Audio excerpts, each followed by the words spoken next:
I'm on retreat at the moment, on an unscheduled retreat. An unscheduled retreat, I think of it as an unshoulding retreat, a retreat in which, or a period of time in which I'm paying attention to tell myself that I should be doing stuff as little as possible.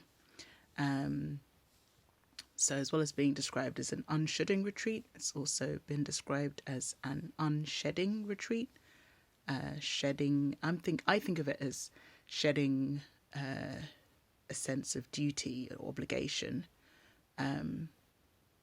which is not to say that duty, obligation, or responsibility are always bad,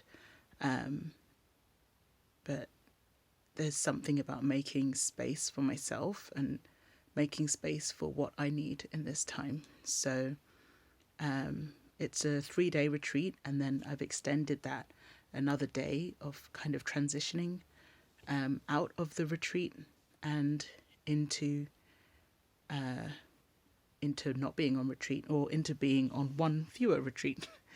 And so I find it really helpful. Like I meditate more when I'm on retreat, including an unscheduled retreat.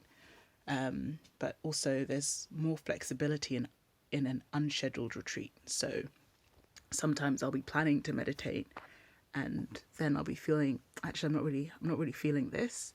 And if I were on a scheduled retreat, then I would be encouraging myself to kind of sit with that feeling and try to meditate anyway.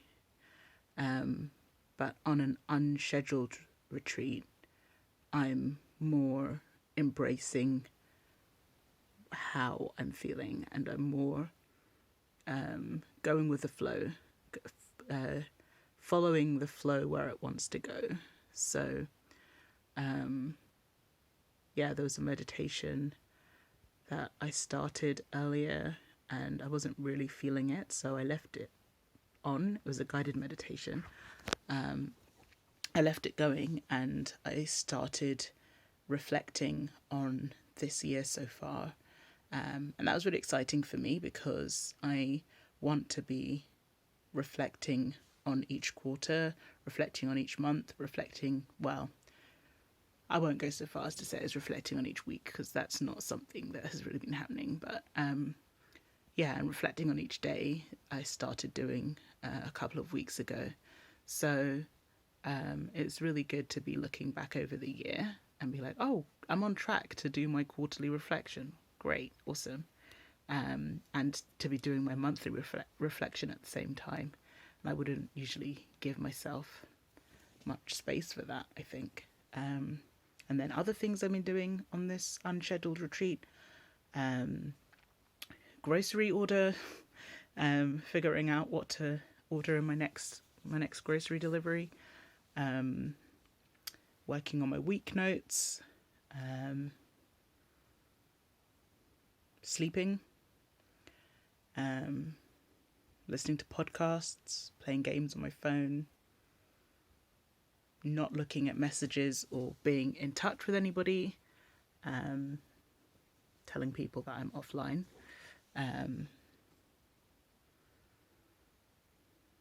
cancelling things that I'd scheduled, and not quite resolved how that was going to work with being on retreat. I did a lot of looking up other retreats coming up, and figuring out which things to go to. Did some budgeting, partly to be able to pay for those retreats. So there's 3 retreats in April that I want to go to, which is really exciting, and one in June. So that felt really good to be clear about what's coming up and put that in my calendar. So I was scheduling on my unscheduled retreat, eating a lot of snacks, just sitting, thinking, daydreaming, drawing. That's been good as well. So yeah, that's my unscheduled retreat.